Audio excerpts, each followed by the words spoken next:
Annyeong! Just here, ready for the flow.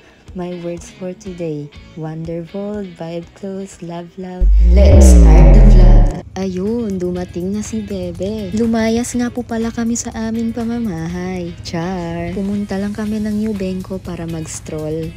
Boring kasi sa bahay, blackout na naman sa Kuyanan. Alam mo na, kumain na muna kami ni Baby at bumili si Bebe ng may inumin. Tipid-tipid muna kami ngayon. Akala namin to kape. So, andito kami sa Yubenko. Nagso-stroll kasi walang magawa sa bahay. Blackout na naman.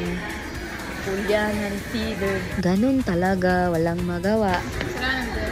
Kasalanan din.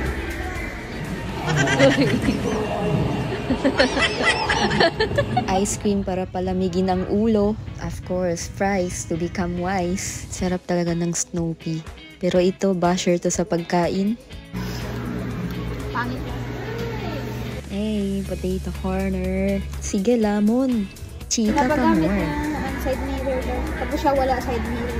Handshake namin ni Bebe. Oh, so cute. Hindi naman mawawala ang donut. After Yubenko, papunta na nga po pala kami sa work ni Bebe. Ayun no, ang sipag. Pretty na, masipag pa. Dahil break time na ni Bebe, pumunta muna kami sa Jollibee para mag-order. Tapos knock out si Bebe. Dito na nagtatapos. Si Chonghae, Juseo, 감사합니다.